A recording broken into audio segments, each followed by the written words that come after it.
मेष राशि की साढ़े साथी शुरू है। वृषभ राशि वालों की साढ़े साथी 3 जून 2027 से शुरू होगी।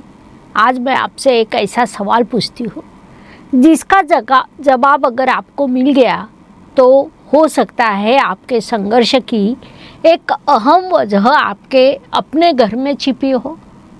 जब किसी व्यक्ति के जीवन में साढ़े साथी का पहला चरण शुरू होता है तब उसके कुछ सूक्ष्म संकेत उसके घर की आग्नेय दिशा में दिखाई देने लगते हैं, साउथ ईस्ट डायरेक्शन।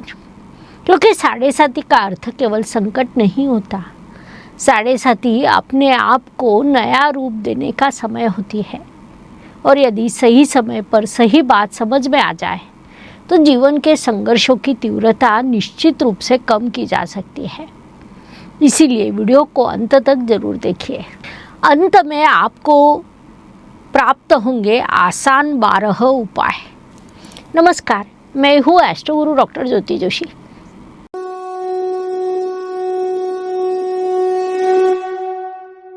सबसे पहले एक महत्वपूर्ण बात, आज मैं जो विश्लेषण आपके सामने प्रस्तुत कर रही हूँ उसे पारंपरिक ज्योतिष का सर्वमान्य नियम नहीं कहा जा सकता, लेकिन ये मेरे वर्षों के जन्म कुंडली और वास्तु के संयुक्त अध्ययन अर्थात एस्ट्रो वास्तु रिसर्च का महत्वपूर्ण अवलोकन है। कई वर्षों से मुझे दुनिया के अलग अलग देशों में रहने वाले हजारों लोगों का मार्गदर्शन करने का अवसर मिला है। इनमें बहुत से लोगों से मैं कभी व्यक्तिगत रूप से मिली भी नहीं हूँ। परामर्श के दौरान उनकी जन्म कुंडली, उनके जीवन की घटनाएं, उनकी समस्याएं और फिर उनके घर के वास्तु से जुड़े कुछ प्रश्न, इन सभी बातों को मैंने एक साथ अध्ययन किया। तब कुछ ऐसे पैटर्न बार बार सामने आने लगे कि उन पर अलग से शोध करने की प्रेरणा मिली। कई बार परामर्श के दौरान ही मैंने उनके घर की किसी विशेष दिशा के बारे में बताया और सामने से आश्चर्य से जवाब मिला, हाँ मैडम, बिल्कुल ऐसा ही है। ऐसा केवल 1-2 बार नहीं हुआ, सैकड़ों बार हुआ। इसीलिए मैंने सोचा कि इन अनुभवों का लाभ हर किसी को मिलना चाहिए। इसी उद्देश्य से ये एस्ट्रो वास्तु रिसर्च सीरीज शुरू की है। आखिर साढ़े साथी होती क्या है? साढ़े साथी शब्द सुनते ही बहुत से लोगों के मन में डर पैदा हो जाता है। अब मुश्किलें आएगी, अब नुकसान होगा, अब कुछ बुरा होने वाला है। लेकिन क्या सचमुच साढ़े साथी का मतलब सिर्फ इतना है? बिल्कुल नहीं। साढ़े साथी कोई सज़ा नहीं है, बल्कि ये शनिदेव की जीवनशाला, लाइफ स्कूल है। इस समय अंतराल में शनि हमें 3 सबसे महत्वपूर्ण बातें सिखाते हैं: अनुशासन, जिम्मेदारी और कर्म के प्रति ईमानदारी। जो लोग इस समय अपने भीतर बदलाव स्वीकार करते हैं, जिम्मेदारियों से भागते नहीं, सही निर्णय लेते हैं, उचित उपायों के साथ आगे बढ़ते हैं, उनके लिए साढ़े साथी जीवन को नई दिशा देने वाला समय बन सकती है। इसीलिए साढ़े साथी से डरिए मत, उसे समझिए। एस्ट्रो वास्तु क्या है? अब सवाल आता है, जन्म कुंडली और वास्तु का आपस में क्या संबंध है? ये सवाल कई साल पहले मेरे मन में भी आया था, लेकिन वर्षों के अनुभव के दौरान मैंने एक बात बार बार महसूस की। जन्म कुंडली व्यक्ति की आंतरिक ऊर्जा का दर्पण होती है और वास्तु उसी ऊर्जा का बाहरी प्रतिबिंब होता है। जब इन दोनों का संयुक्त अध्ययन किया तो अनेक आश्चर्यजनक संबंध सामने आने लगे। कई बार ग्रहों की विशेष स्थिति के साथ घर की किसी निश्चित दिशा में वास्तु दोष दिखाई देता है। कई बार उस दिशा को संतुलित करने के बाद व्यक्ति के जीवन की संघर्ष को कम होते हुए दिखाई देते हैं। अगर आपकी साढ़े साथी का पहला चरण चल रहा है तो आपके जीवन में अग्नि तत्व से जुड़ा असंतुलन महसूस हो रहा है तो आपके लिए 12 उपाय नंबर 1, आग्नेय दिशा को पूरी तरह साफ। सबसे अधिक दिखाई देने वाला दोष है कबाड़, टूटी हुई चीज़ें, पुराने अखबार, खाली डिब्बे, बेकार सामान। जिस दिशा में ऊर्जा का सहज प्रवाह होना चाहिए, वहाँ अक्सर हम अनजाने में रुकावट पैदा कर देते हैं। इसीलिए सबसे पहला कदम यही है, आग्नेय दिशा को पूरी तरह साफ और व्यवस्थित रखें। उपाय नंबर 2, इस दिशा में पर्याप्त रोशनी रखें। आग्नेय दिशा अग्नि तत्व का प्रतिनिधित्व करती है। अग्नि तथा अहंकार का स्वभाव एक दूसरे के विपरीत माना जाता है। यदि ये हिस्सा हमेशा अंधेरे में रहता है तो दिन में प्राकृतिक प्रकाश आने दें। रात में उचित रोशनी की व्यवस्था रखें। कई बार छोटा सा दीपक या एक अच्छी लाइट भी पूरे वातावरण की ऊर्जा बदल देती है। उपाय नंबर 3, नमी और पानी का जमाव बिल्कुल न होने दें। अगर इस दिशा में पानी जमा रहता है, लीकेज है, टूटी हुई पाइपलाइन है या बेवजह पानी रहता है तो उसे जितनी जल्दी हो सके ठीक कराइए। अग्नि और जल तत्व का संतुलन बनाए रखना आवश्यक माना जाता है। उपाय नंबर 4, बिजली के उपकरण सही स्थान पर रखें। Geyser, microwave, oven, induction, inverter, गर्मी और ऊर्जा उत्पन्न करने वाले अन्य उपकरण, इनके लिए आग्नेय दिशा अनुकूल मानी जाती है। लेकिन उतना ही ज़रूरी है कि ये सभी उपकरण सुरक्षित हो, समय समय पर उनकी देखभाल भी होती रहे।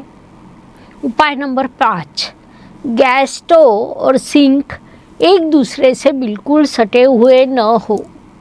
ये एक ऐसा बिंदु है जिसे बहुत से लोग नज़रअंदाज कर देते हैं। आजकल कई रसोई घरों में गैस स्टोव और पानी का सिंक बिल्कुल साथ साथ बने होते हैं। मेरे अनुभव में यदि संभव हो तो दोनों के बीच थोड़ा सा अंतर आवश्यक रखें। अग्नि और जल तत्व के संतुलन का प्रतीक माना जाता है। उपाय नंबर 6, आग्नेय दिशा में कूड़ा या गंदगी जमा न होने दें। पूरा घर साफ होने के बावजूद अक्सर ये कोना नज़रअंदाज हो जाता है। कम से कम सप्ताह में एक बार इस दिशा की विशेष सफाई अवश्य करें। ये छोटी सी आदत भी सकारात्मक बदलाव ला सकती है। उपाय नंबर 7, अग्नि तत्व से जुड़े रंगों का संतुलित उपयोग करें। लाल, केसरिया, हल्का गुलाबी या तांबे जैसी हल्की आभा वाले रंग, इनका सीमित उपयोग इस दिशा में किया जा सकता है। पूरी दीवार रंगने की आवश्यकता नहीं है। एक सुंदर पेंटिंग, कुशन, सजावटी वस्तु या कोई छोटा सा शोपीस भी पर्याप्त हो सकता है। उपाय नंबर 8, प्रतिदिन दीपक जलाइए, सुबह या शाम। यदि संभव हो तो घी या तेल का दीपक जलाइए। दीपक जलाते समय मन में केवल एक भावना रखें, मेरे जीवन से अज्ञान, भय दूर और नकारात्मकता दूर हो। याद रखिए, किसी भी उपाय में भावना का महत्व भी उतना ही होता है जितना उस उपाय का। उपाय नंबर 9, सूर्योपासना कीजिए। 7:30 के समय मानसिक स्थिरता सबसे बड़ी शक्ति होती है। प्रतिदिन सूर्योदय के समय सूर्यदेव को अर्घ्य दें। आप गायत्री मंत्र का जाप कर सकते हैं, आदित्य हृदय स्तोत्र का पाठ कर सकते हैं या अपनी श्रद्धा के अनुसार सूर्य की उपासना कर सकते हैं। इससे मन में सकारात्मकता और आत्मविश्वास बढ़ता है। उपाय नंबर 10, नियमित धूप या अग्निहोत्र करें। घर में प्रतिदिन या सप्ताह में कुछ बार धूप, गुग्गल, लोबान या अग्निहोत्र करने की परंपरा प्राचीन है। मान्यता है कि इससे घर का वातावरण अधिक पवित्र और सकारात्मक बनता है। साथ ही हमें अपने घर के वातावरण के प्रति सजग रहने की प्रेरणा भी मिलती है। उपाय नंबर 11, अपने क्रोध पर नियंत्रण रखें। शायद ये उपाय सुनकर आपको आश्चर्य हो, लेकिन आग्नेय दिशा का संबंध केवल घर के वास्तु से नहीं बल्कि हमारे भीतर के अग्नि तत्व से भी होता है। अनावश्यक क्रोध, जल्दबाजी में लिए गए निर्णय, कटुवाणी, ये सब अग्नि तत्व के असंतुलन को बढ़ा सकते हैं। इसीलिए 7:30 के दौरान संयम ही सबसे बड़ा उपाय है, क्योंकि जितना जरूरी घर की अग्नि को संतुलित रखना है उतना ही जरूरी अपने मन की अग्नि को भी संतुलित रखना है। उपाय नंबर 12, शनिदेव की शिक्षा का स्वीकार कीजिए। अब सबसे महत्वपूर्ण उपाय, साढ़े साथी का सबसे बड़ा उपाय क्या है? उत्तर है अपने भीतर परिवर्तन लाने की तैयारी। समय का सम्मान, जिम्मेदारी निभाना, ईमानदारी, बड़ों का आदर, मेहनत करने की इच्छा और कर्म पर विश्वास। यदि हम इन गुणों को अपनाते हैं तो शनिदेव हमें दंड नहीं देते, बल्कि हमें बेहतर इंसान बनाते हैं। ज्योतिष प्रेमियों, आज जो 12 उपाय बताए, यदि आपकी साढ़े साथी का पहला चरण चल रहा है तो अपने घर की आग्नेय दिशा को एक बार अवश्य देखें। हो सकता है सब कुछ पहले से ठीक हो तो खुशी की बात है, लेकिन यदि कोई छोटी सी कमी दिखाई दे जिसे आसानी से सुधारा जा सकता हो तो उसे आज ही ठीक करने का प्रयास कीजिए, क्योंकि कई बार जीवन के बड़े परिवर्तन घर में किए गए छोटे से सकारात्मक बदलाव से शुरू होते हैं। ज्योतिष प्रेमियों, मैं हमेशा एक प्रयास करती हूँ, डर नहीं बल्कि ज्ञान के माध्यम से आत्मविश्वास जगाने का। ये उपाय व्यक्तिगत जन्म कुंडली का स्थान नहीं ले सकते। हर व्यक्ति की जन्म कुंडली अलग होती है, ग्रहों की स्थिति अलग होती है, कर्म अलग होते हैं और हर घर का वास्तु भी अलग होता है। इसीलिए प्रत्येक व्यक्ति के लिए मार्गदर्शन अलग हो सकता है, लेकिन साढ़े साथी को बदलने की कोशिश मत कीजिए। साढ़े साथी के दौरान स्वयं को बदलने की कोशिश कीजिए, क्योंकि जब इंसान बदलता है तो निर्णय बदलते हैं, निर्णय बदलते हैं तो कर्म बदलते हैं, और जब कर्म बदलते हैं तो भविष्य बदलना शुरू होता है। यही शनिदेव का सबसे बड़ा संदेश है। अगर आपको वीडियो ज्ञानवर्धक और उपयोगी लगा तो इसे अपने परिवार, मित्रों और उन लोगों के साथ साझा कीजिए जो इस समय साढ़े साथी से गुजर रहे हैं। हो सकता है आपके एक शेयर से किसी को सही समय पर सही दिशा मिल जाए। और अब मैं आपसे एक छोटी सी विनती करना चाहती हूँ, कमेंट पे ज़रूर लिखिए आपकी राशि कौन सी है, क्या आपको साढ़े साथी शुरू है, और क्या आज के एस्ट्रो वास्तु रिसर्च से जुड़ा कोई अनुभव आपके जीवन में भी देखने को मिला है। अगले भाग में हम चर्चा करेंगे साढ़े साथी का दूसरा चरण और पूर्व दिशा का गहरा संबंध।